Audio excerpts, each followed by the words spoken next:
안녕하세요, 홍서준입니다. 오늘은 강동구 암사동에 위치한 프라이어 팰리스라고 하는 아파트인데요. 저희 영상을 보는 구독자분들도 계시지만 이제 인테리어를 알아보기 시작한 고객님들께서도 계실 거잖아요. 그래서 제가 30평형대 인테리어 할 때 어떤 점을 고려하면 좋을지 이런 대꿀팁을 한번 준비해보고, 그리고 군더더기 없는 인테리어가 이거다 라는 걸 한번 보여드리겠습니다. 가시죠.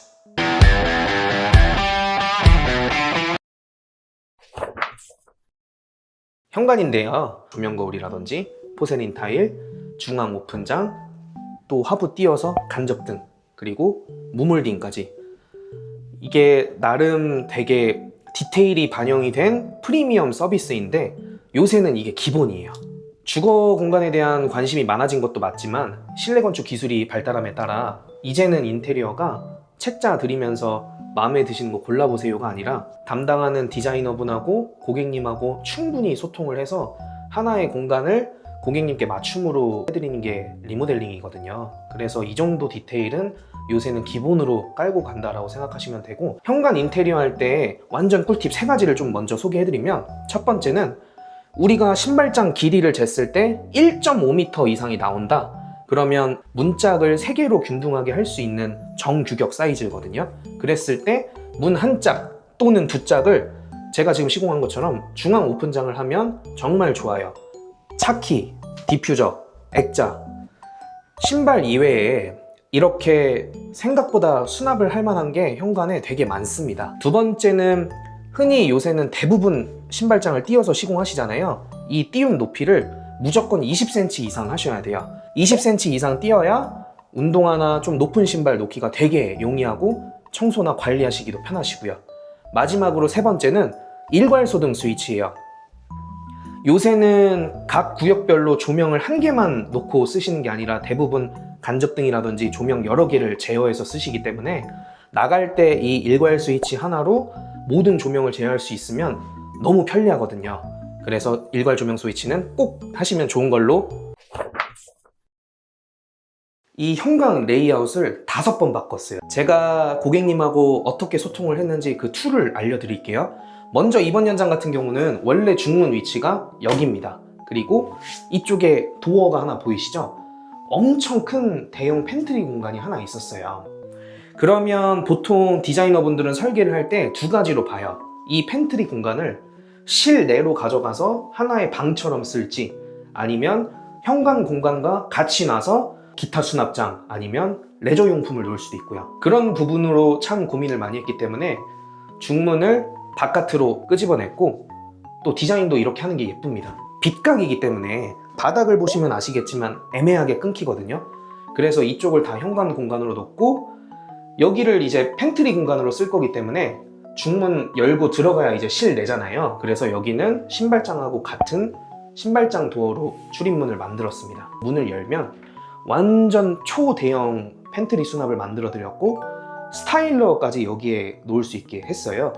우리 고객님 같은 경우는 외출을 스타일러를 보관을 하시는 걸 선호하셔서 외출하시고 오셔서 바로 들어가서 외투 벗어놓고 집 안으로 들어갈 수 있게, 라이프 스타일을 서로 얘기를 하면서 공유를 했기 때문에 이런 설계가 나올 수 있었던 것 같습니다.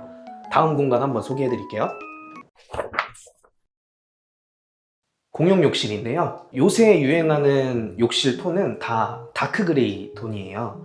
그레이가 주는 세련됨하고 블랙에 가까운 진한 그레이가 주는 존재감, 거기에 간접등을 많이 사용을 하시기 때문에 조도도 되게 어둡게 사용을 하신단 말이에요.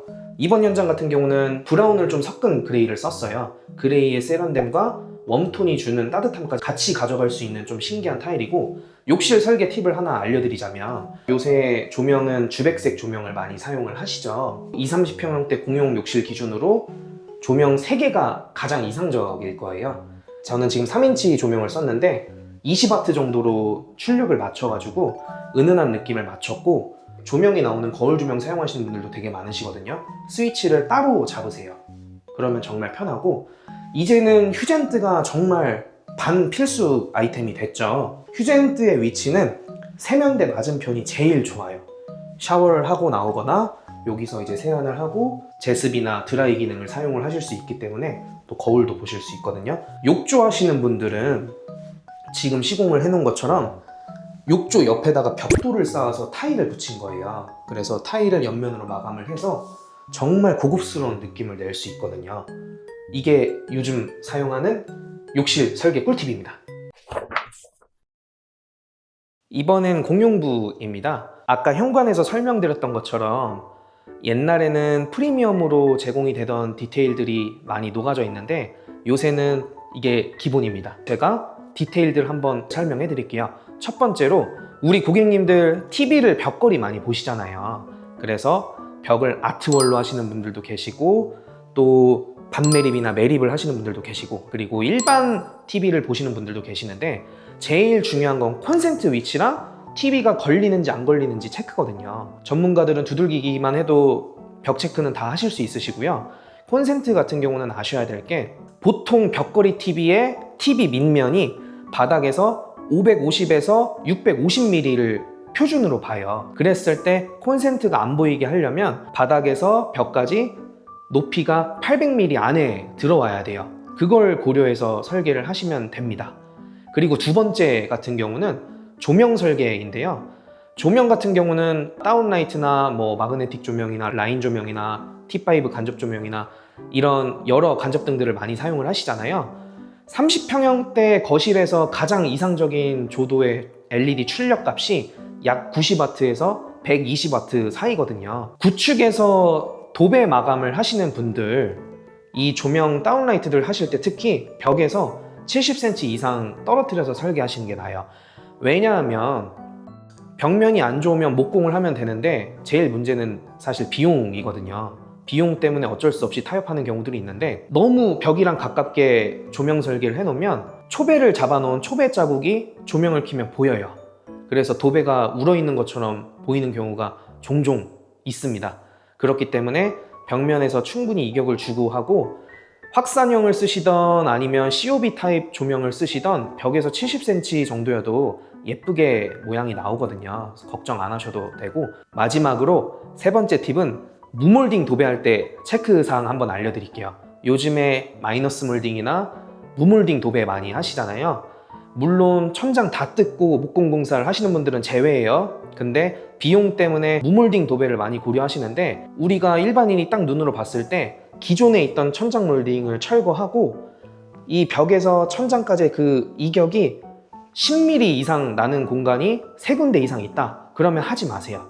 차라리 슬립 몰딩을 하시는 게 마감이 더 잘 나옵니다. 물론 무몰딩 도배하면 되게 예쁘고 퀄리티도 좋고 한데 방금 말씀드린 그 부분들에 억지로 무몰딩 도배를 하게 되면 저희가 물결 친다고 표현을 하는데 정말 마감이 지저분하게 나와요. 그렇기 때문에 제가 말씀드린 체크리스트를 한번 체크하시면서 고려해 보시는 게 좋을 것 같습니다. 인테리어에 꽂힌 주방인데요. 그렇게 크지는 않은 주방인데 고려해야 할 점이 참 많습니다. 식기세척기, 직배수 로봇 청소기, 커피 머신, 에어프라이기, 냉장고, 전자레인지 엄청 많죠. 요즘에는 고객님들께서 대부분 많이 쓰시기 때문에 가전 위치 고려도 해야 되고 조리 동선도 고려해야 되고 예쁘게까지 해드려야 돼요. 그래서 저는 어떻게 했냐면 이 아일랜드로 인덕션을 옮기면서 오크로 포인트를 줘서 바 테이블을 제작을 했어요. 그리고 완전 대면형 주방으로 됐기 때문에 오픈 테이블인데 수납이 작은 대면형 주방이라 소형 가전을 마땅히 놓을 만한 데가 없었거든요. 여기에 그냥 올리자니 심심하고 디자인이 뭔가 안 예쁘고 그래서 이 박스를 하나 제작을 했습니다. 세미 모듈장으로 제작을 해서 소형 가전을 여기 올려놔도 지저분한 느낌이나 어색함이 없게 그렇게 이제 한번 디자인으로 풀어본 거고요. 그리고 간접 조명을 넣어서 고급스러운 느낌을 냈어요. 평범한 디귿자 주방인데 조명 하나만으로도 극대화를 시킬 수 있는 그런 디자인으로 탈바꿈을 했고 그리고 제품을 오크가 섞였기 때문에 화이트로 매치를 해서 깔끔한 느낌을 내서 군더더기 없는 싱크대로 한번 만들어 보았습니다. 이번 현장에서 제일 오브제 현장이에요. 고객님께서 화병 하나 정도만 놓겠다 하셔서 선반형 아트월이고 라운드로 꺾어서 했는데 우리가 무몰딩으로 도배를 했다 보니까 액자 레일을 천장에 완전 매립을 해드렸고요. 필름으로 마감을 했어요. COB 타입의 실린더 조명은 벽에서 25cm에서 30cm가 가장 좋은 위치입니다.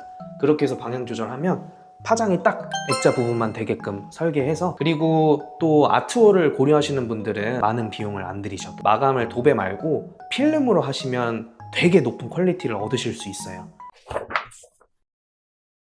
안방 욕실 같은 경우는 최근 제일 트렌드한 다크 그레이 톤의 타일로 세팅을 했고요. 보통 욕실 조명도 4000K의 주백색 조명을 많이 사용을 하시다 보니까 액세서리들을 니켈 무광으로 하시면 좋아요. 일반 크롬 액세서리들 같은 경우는 간접 조명 빛을 받으면 평월도 때문에 눈부심이 좀 발생하실 수 있거든요. 니켈로 세팅하시면 이 다크 그레이 타일하고 참 궁합이 잘 맞으실 거예요. 또 고객님들께서 디자이너랑 상담을 하실 때 이런 젠다이를 많이 만드시잖아요. 샤워기 쪽에도 만드시는 거 고려를 하시고요. 젠다이를 만들었을 때 바닥에 벽돌을 쌓아서 만드는 거다 보니까 바닥에 배수구가 걸리는지 체크하셔야 되고, 두 번째로는 통로가 원활하게 나오는지 체크를 하셔야 되고, 마지막으로 물매를 체크를 하셔야 됩니다. 욕실을 전체 철거하고 시공을 하는 아파트들 같은 경우도 배수구 위치에 따라 이 슬라브라고 하는 욕실층이 낮을 수가 있어요. 그래서 배수구가 하나밖에 없는데 두 개를 만든다든지 이런 특이사항이 있는 현장들 같은 경우면 꼭 전문가와 상의하셔서 진행을 하셔야 합니다. 마지막으로 안방 쪽에 있는 베란다인데요. 이 공간을 소개해드리는 이유는 완전 설비 대공사를 했어요. 한쪽은 풀 수납장을 만들어드리고 한쪽은 문만 다는, 이걸 공틀장이라고 하거든요. 공틀장을 설계해서 또 앵글을 짜드렸습니다. 네, 세탁기 자리인데요. 원래 세탁기 자리가 주방 발코니 쪽에 있었어요. 근데 아까 주방을 소개해드렸지만 평형 대비 주방이 너무 작아요. 김치 냉장고랑 보조 주방을 넣다 보니까 세탁기 자리를 신설을 해드렸거든요. 그랬을 때 고객님들이 걱정하는 거, 나중에 물 역류할 일이 없는지, 설비적으로 배관을 무리하게 끌고 온 게 아닌지, 이 체크를 하실 때는 통상적인 설비 전문가분들 같은 경우는 6m 이내의 설비는 괜찮다고 보거든요. 물론 고려할 점들이 굉장히 많아요. 바닥을 타설을 했을 때 이 물매 높이가 충분히 나오는지, 기포 콘크리트 층까지 건들지 않는지, 물이 나갈 때 밑에 층에 소음 유발을 하는지, 이런 점들을 모두 고려를 해 봐야 되겠지만, 대략적으로 말씀을 드렸을 때 통상적으로 6m 이내의 설비 같은 경우는 나중에 혹시나 물이 막히더라도 점검구 없이 해결이 가능하시거든요. 이 부분은 꼭 설비를 잘 아는 인테리어 디자이너분과 상담을 진행을 하셔야 합니다. 영상 잘 보셨죠? 제가 이번 연장 진행하면서 고객님과 체크리스트를 세보니까 212개 정도 나오더라고요. 정말 어려운 일이에요. 인테리어는 뭐 마감 퀄리티, 디자인 이런 건 기본이고, 고객님께서 디자이너분들과 소통을 많이 해주셔야 그 공간이 고객님의 맞춤형으로 나오는 거거든요. 영상 보시는 분들도 건강하시고 또 언제든지 편하게 한번 문의 주세요. 감사합니다.